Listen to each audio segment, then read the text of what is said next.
Residency with ADEA PASS session. This session is being recorded.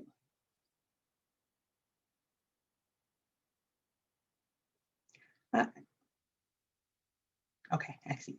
I'm sorry. This session is being recorded. So I ask that everyone remain on mute during the presentation. Feel free to type your questions into the chat, and at the end of the presentation, we'll go over the questions that come in into the chat. Also, at that time, feel free to unmute yourself so that you can actually ask a question if you prefer to just speak instead of typing into the chat. And we'll do that all at the end.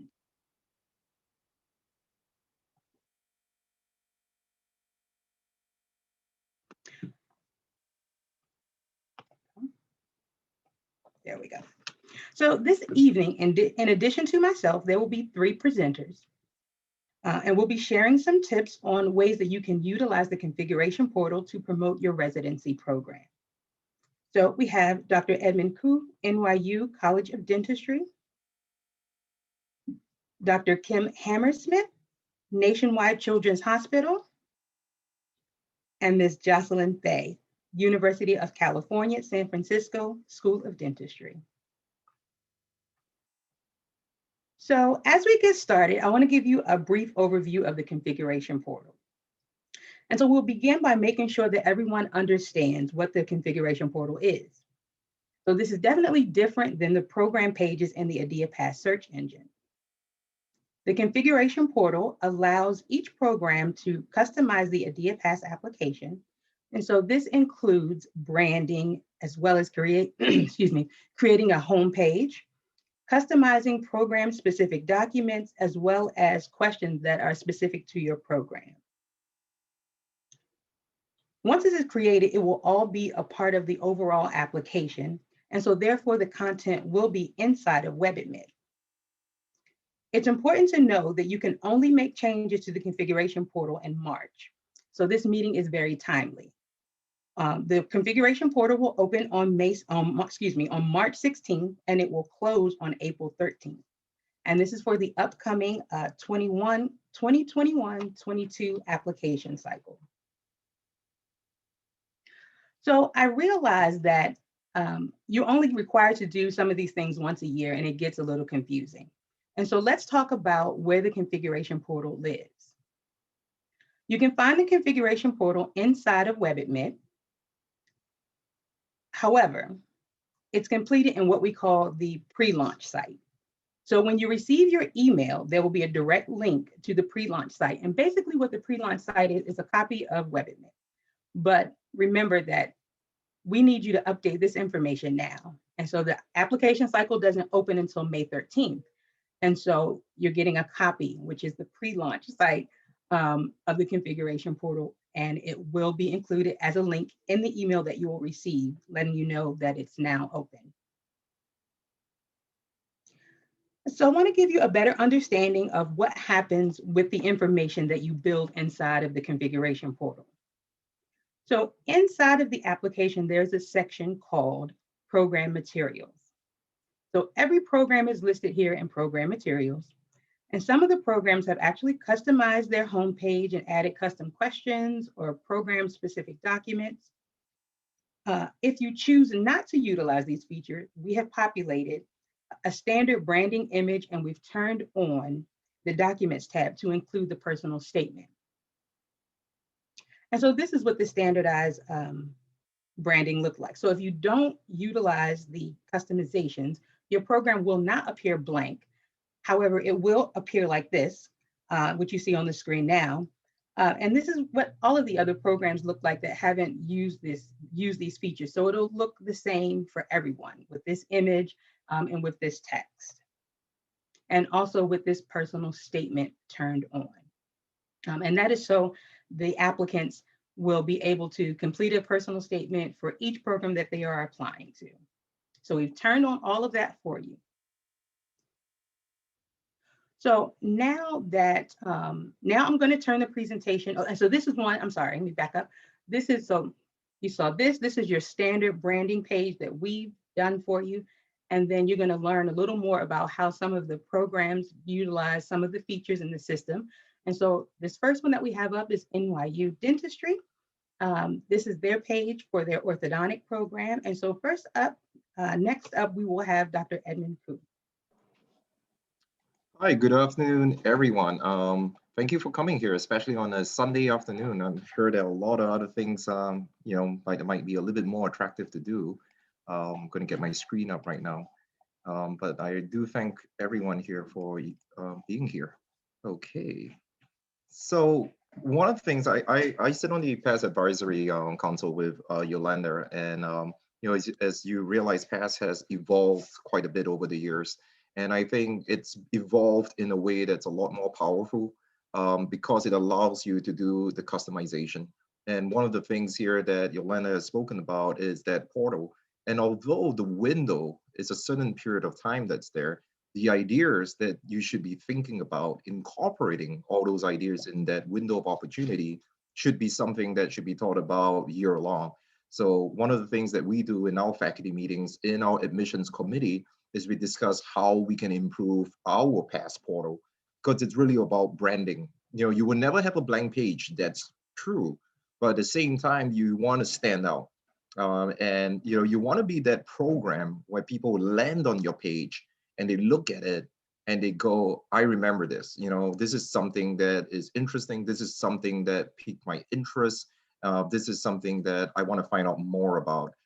Because at the end of the day, it's really about branding, right? We know, despite the fact that any program and every program could be accredited by CODA, programs are very different. Programs have different strengths, right? So PASS is that portal, ultimately, if you're a match program, leading to you matching up with a resident or a advanced education student or any student that's using the PASS and the match system that's there. Even at the pre-doc level, it's the same thing. So it's about compatibility. And I think one of the things is creating your brand. And that's why customization is so powerful. So I'm going to give you guys a little bit of insight of how we do in NYU. I'm not saying it's the only way, absolutely not. It is not prescriptive, but it's just to give you an idea of how we do things. And and maybe these are things that you may want to incorporate in your program, or maybe these are absolute red flags that you don't want to incorporate in your program, which is perfectly fine too. So the important thing is, at the end of the day, it's about branding. NYU, my program is a university-based program. It is orthodontics, but it's not cheap. It's a 3-year program that does not provide a master's. So from a cost standpoint, some prospective residents may think it may not be, something they're interested in. And we know that. We know that in our program. So branding to us is really the creation of value. So it's really about creating value. So in the words of Warren Buffett, right? Price is what you pay, but value is what you get. So we try to sort of not focus so much. It's there, it's important information, the tuition fee. I think that's important. But at the same time, what we want to tell them is what we offer, right? So what can we offer? And we use a variety of ways, and we're trying to improve every cycle. When the portal opens up, we try to improve upon it. We try to get feedback when our prospective residents come for the interviews. We actually ask them, what do they think of the portal? We ask them, how can we improve the portal? So there's definitely a feedback mechanism that we use in order to improve what we get. So some things that we've been toying, some ideas we've been thinking about is testimonials. And this is just the overview. We're going to talk about that a little bit more. So what does your program offer? All right, so the academic and didactic portion, I think giving a overview on the curriculum and certain aspects of the curriculum, I think that's important. One thing that I think is important as well is faculty profiles, and especially our full-time faculty, highlighting certain faculty, putting up faculty profiles gives the student an insight. These are the people I'm working with. Right, so it puts and we like to put the pictures up there as well. So this gives a face, this gives a story. So when people land on it and they look at it and they go, oh well, this person has an interest in this research topic. This person's really interested in craniofacial. This person's really interested in special needs. So those are things that we think are important, because you're not just listing the curriculum, but you're attaching faces. You're making it more humanistic, and I think that's something that's important. The other thing that is important would be the research aspect, right? So there are certain components of research that we are proud of. Definitely, our program has had papers that had they're put on the front covers of journals. We had research that resulted in patents. So these are things that we definitely want to highlight as well. So if there are residents who are more research inclined and they want to, look at what we have to offer from a research perspective, that's something that's doable. We can even put up references in there so they can look at the articles and things that have been published from our department. All right.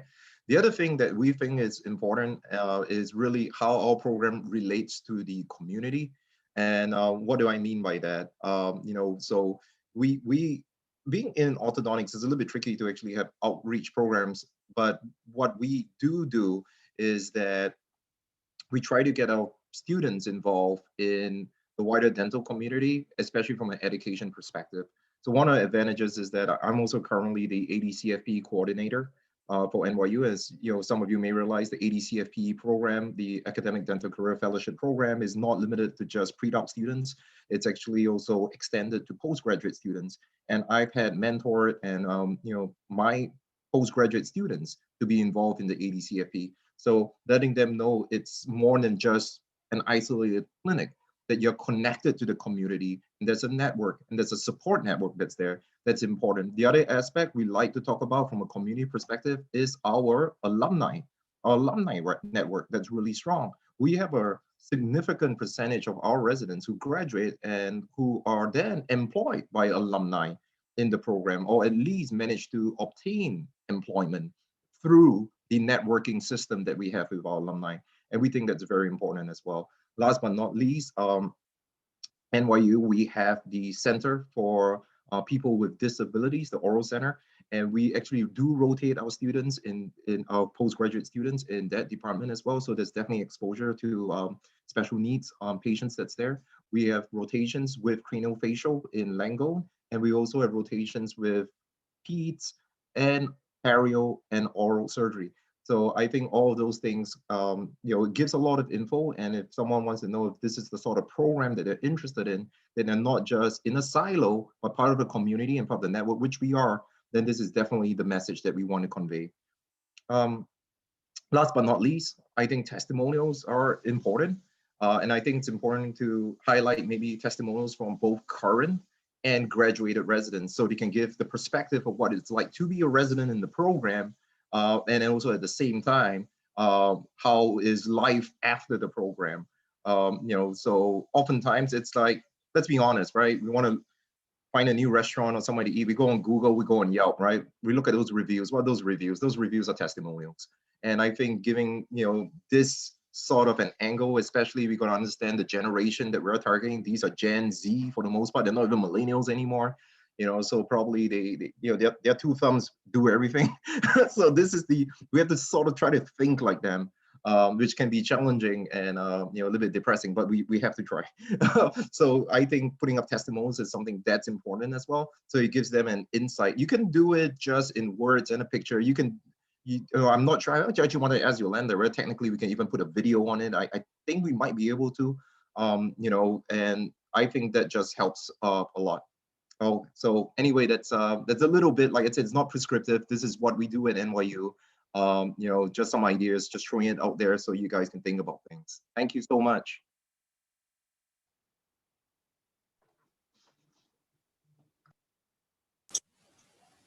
Okay, and I'm up next. My name is Kim Hammersmith. I also represent Ohio State University. I've got my Buckeye necklace on today. Our program is accredited through OSU, but our clinical portion and a lot of faculty are stationed at Nationwide Children's. So I was asked to talk about the use of optional questions in our banner. So this is what our site looks like. We have 2 optional questions. And as far as why we chose optional questions, for 3 reasons. One is to show our personality and help with recruitment to our program, give people a sense that they're actually people and humans on the other end of that application. It's good to give the applicants a chance to supplement their application and show some of their personality. And third, for our entertainment, because going through close to 300 applications each year can feel quite repetitive. And this is kind of a fun portion. So just as it says here, we're fun people in our program. We want fun people to join us. And after all, we're pediatric dentists. And if you've never been to Columbus, you probably think this is a cow town, and I feel like we have to set ourselves apart to get people over the hump of exploring a program in the Midwest where most of America think that we're nothing but cornfields. So the problem is once they get here, they don't leave. And so now we're stuck with a lot of pediatric dentists here in Central Ohio. So we'll start off with our first question. First optional question read, among many restaurants, clothing companies, banks, etc., Columbus is home to Jenny's Splendid Ice Creams. Yes, there is an S at the end of ice cream. Tell us which flavor sounds good to you. Note this will come in handy if you come here to interview. So you saw in past that I list these as very optional. However, 99% of applicants answered these. So only 5 people this year skipped this question. What I found was that pretty much everyone loves to talk about ice cream and they get really into it, and they're really fun to read. So almost all of those 99% of applicants went to Jenny's website and picked out a flavor and then wrote a novel about it. As you'll see, I'll show some examples. There were a handful that I could tell didn't go to the website because they put a flavor that is not one of Jenny's flavors, but that's okay. So here I'll go through some responses which show how fun the applicants thought this process was. And also how much they thanked us for asking this question. So I won't bore you with all of these details, but again, such a sweet question to ask. Thank you so much. I also really appreciate whoever wrote the super friendly and considerate introduction in the Pass Home section. Out of all the programs that I've viewed, I distinctly remember this one because of it. So that was nice to read. And again, all the applicants go on and on about their favorite ice cream and tie something about their personal life into their response. So here's another one. This question was super fun. Thank you.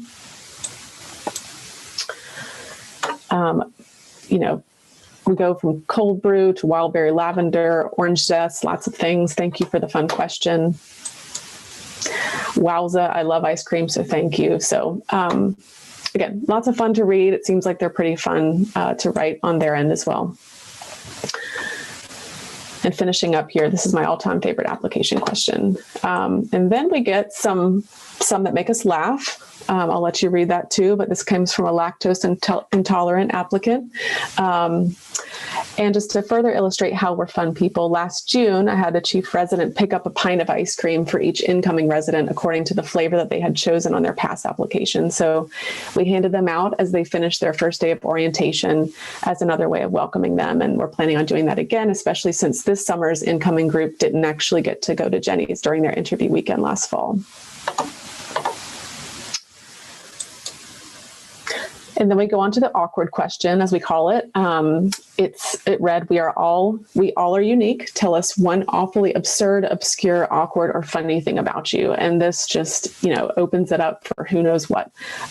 Again, only 4 applicants skipped this question, and super fun to read. So one person told us about growing up living in a zoo and sleeping with monkeys to train them. 3 of them admitted a Costco obsession.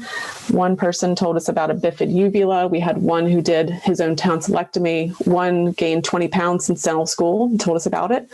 One auditioned for The Bachelor 3 times. We had an awkward story of meeting a wife. One student has a membership to AMC movie theaters and goes there for naps. One worked on a small organic carrot farm in northern Norway. We had a girlfriend cheating on him answer, and some extreme couponing. We also got video links to family videos, ice cream inventory videos. We had some TikTok and some musicians among us. So again, just super fun. And even, this question was well received, as we see here. I won't read this out loud, but again, just goes to show that people kind of opened up, and I really have to hand it to the applicants exposing themselves to someone that they don't know. But again, it goes to show that people that are interested in pediatric dentistry have to be able to and have to be good at poking fun at themselves. Here's some other fun ones. We had the 2004 National Junior Male Freestyle Clogging Champion. And then we got some awkward ones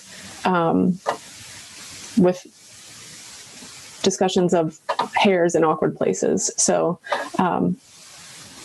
these are much more fun than reading the pass applications, honestly. No offense, Yolanda. So I circle back to our incoming class. I've only done these for 2 years now, and these were some of their responses. Like, do you like these questions now that you're now that you're not an applicant? And I will read the ones out to you. So out of the programs I applied to, this was the only one to include a photo and the only one to ask fun, less serious questions. The questions gave the program personality right from the start, and that same personality carried through every communication leading up to the interview and at the interview. Also, it forced me to look into some local Columbus things, which was fun and got me exploring. It was a good icebreaker. Good job sharing a bit about the overall vibe of the program and setting us apart. They were not stressful to answer because you could tell they weren't meant to be. The PASS application is intimidating, but through your use of optional features, I could tell there was a real human being that was directing the process. So I was asked about new ideas for questions for this cycle. And honestly, again, we've had these questions for 2 years. We've had great success with them and fun. So I think we're good to keep them for a while. I can't say that these answers are really a make it or break it for the rest of the PASS application as far as giving the applicants to interview, but it did just give us another small window into the person on the other end of the application. Tips from me as far as optional questions would be to find a question or two that you would enjoy reading responses to that speaks to your location and or your program. And especially if you're in pediatric dentistry, not to copy my questions, please. And finally, I was asked what inspired the image used for your homepage banner. This photo was taken during one of our faculty and resident retreats in the fall of 19. These are half business, half social events. And it's a fun photo. It shows that we're all a big, happy family. We do have a big residency class of 8 to 10 residents per class. And I think that can be intimidating for some people to think that they can get lost. But I think this photo shows that, we're all kind of a big, happy family. And it's also a nice surprise for applicants when they're clicking through the application, as you saw with Yolanda, to see some smiling faces at the program they might be joining in the future instead of the standard PASS. The photo specifications are pretty strict on PASS, though, and I've asked her to provide some resources or how-to guides to help you format and upload photos for your PASS site if that's something that you're interested in. And that's it.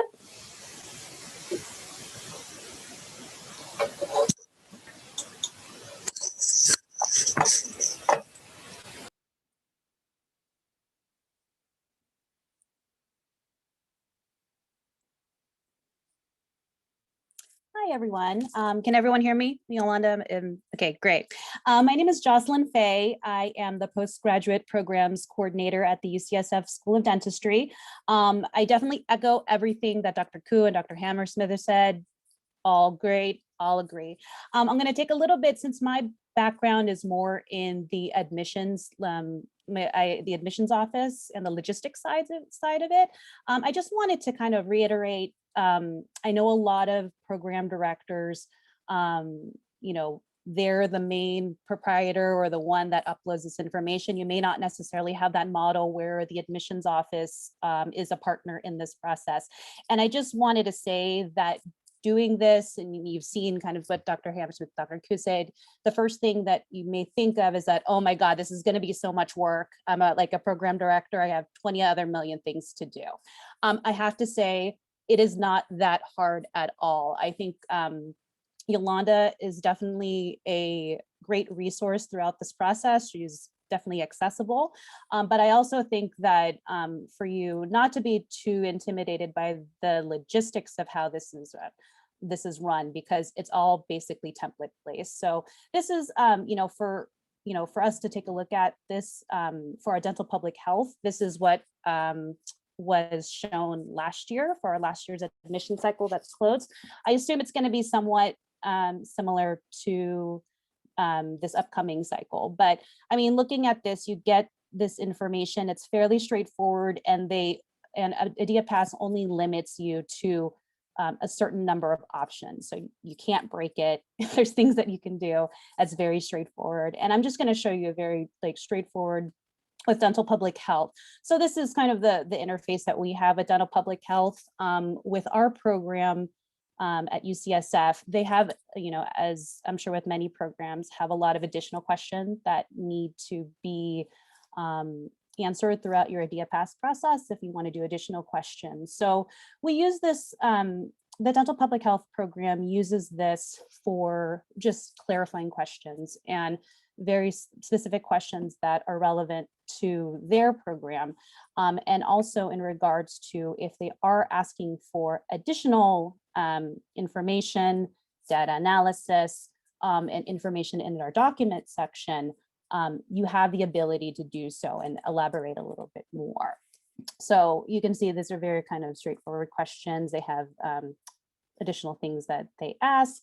And the ability for you to do this and customize your questions is very straightforward. It's super easy. So I wouldn't, as you're thinking about it, and if you are a residency program in which you need to or would like to expand this information, it's very straightforward. So I think that is something that is very valuable to all programs. And so I think that is something that I just wanted to reiterate. And I think that's about it. I think there's, I think Dr. Koo and Dr. Hammersmith has done a great job of highlighting the aspects of ADEA PASS to you as a residency program director or an admissions program. So I think that is one thing that that shouldn't discourage you from developing this. It's more an idea. It's super easy. The second aspect that that I partner and I work with residency programs on is that this information, everything that you can customize in the question section is exportable. So you have the ability to run reports and export this information when you are wanting to do that for your program. So I just wanted to put a plug for that as more of the logistics and the back end side of it. All of this information that you create is something that you can export. You can run reports on it. So when you are evaluating this as a residency program director or giving this information to your admissions committee, this is something that's everything that can be documented. I think that's about it. I'll hand it back to Yolanda. Thank you so much. Thank you to all of our presenters for sharing. That just brings up something that that I forgot in my initial piece that I wanted to mention is that this helps you all, helps but it helps the applicant. So if you have a supplemental application and you want to try and build those into the application, this is definitely somewhere where you can do that. And so the applicant doesn't have to do, 9 different applications to different programs. If you're building it into the system, it's all kind of a one-stop shop. And then it benefits you by having the information inside of WebAdmit, everything all together. You don't have to scan in other materials to include them into the application. Something I wanted to share with you, let me just share my screen really quickly just so I can show you. So just wanted to share this with you. We pulled together a quick kind of 2-page guide. It's a lot of information. We talk about all of the features and looking in the portal, and it can seem overwhelming. But we kind of put together just a tips kind of page, and this will be linked inside of the email that you're going to receive when the configuration portal opens. But it's just to give you some quick ideas about the configuration portal and how you can use it, and what the configuration portal is. Something that, if someone's new at the program and they want to understand what's going on, it's just kind of a quick view of giving an overview of what's going on with PASS and in the configuration portal. And so right now we're going to open it up to questions, and I'll ask Emily if we have any questions in the chat that we need to address first, and then if not, if anyone wants to unmute so that they can ask a question, feel free. Yolanda, there is one question about ADEA PASS talking to other CRMs like Slate. And so that's like, you might have the answer to that one, Emily, but that's more, is that like the Banner Slate? I wasn't exactly sure what it's like Banner, right? Yes, so there is a custom export layout that we make available to programs to use. so that you can move the information from WebAdmit into your system.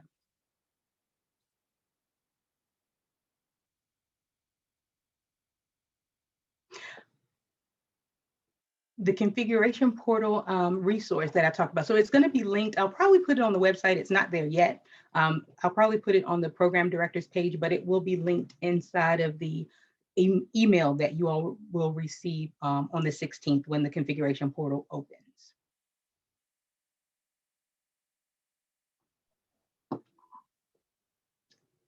I actually have a quick question, Yolanda, if that's Sure. okay. It's really for my co-presenters. I know we put in a lot of effort sometimes to customize our website and everything like that. And I have coworkers that come up to me and go, how do you even measure the return on investment? Are you getting more applicants? Are you getting higher quality applicants? And I've looked at the data, and some years it goes up and some years we get more applicants. The quality is something that's a little bit tricky. And I personally don't even think that it's actually a endpoint that that's actually measurable, but it's something that should still be done. I was wondering, at least from your end, were there any matrices that you use, or any things that you look at to see what's the return on investment for all the things that we're doing for our customized web pages? I haven't measured, our numbers went up last year, but I think that was all across the board at PEDO program. So I don't know that we're attracting more applicants. It's more important to me as a program director to give the applicants a sense of our personality and our program, and that again, can follow through the interview process as well. So I think it's to set us apart towards our peer programs, and not to really attract, different or better applicants. Of course, we think we get the best of the best anyway, so we're pretty happy with that. Yeah, and I think for UCSF's purposes, we haven't tracked that information, but I think the intention for us is to make sure that the information that we have for our programs is clear, whether or not we customize it from the portal, or if we redirect them to resources on our own institution's website.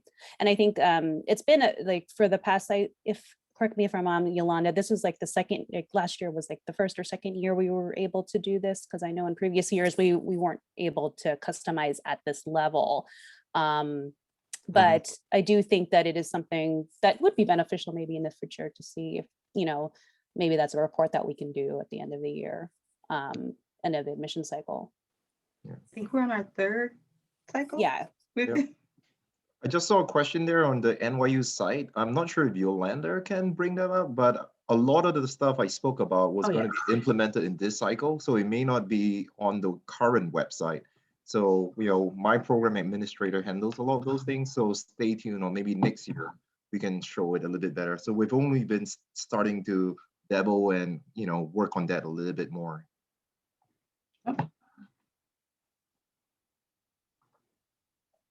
And that's just a snippet of the screen, because it goes, it has more information. And then when you click on the tab, it has different information on the documents tab there also. Are we allowed to embed videos? I actually wanted to ask. I know I wrote that down, so I'm not 100% sure. I know you can put links, but I would have to check on that, because I'm not 100% sure on that. Thank you.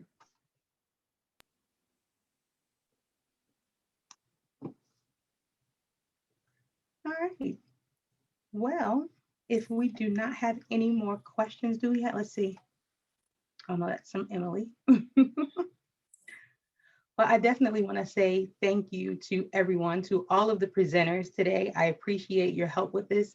It's definitely beneficial to have your colleagues see this coming from your point of view instead of mine. I use it very differently. I am here to support you, although I may from time to time definitely have to send you over to support for help. I don't have all the answers, but I'm definitely here to support you while you go through this process. If you have any questions, I appreciate all of you at 4:45 on a Sunday evening joining us. And so if there are no more questions, I can give you a little more time back in your evening. Thanks everyone, and have a wonderful evening.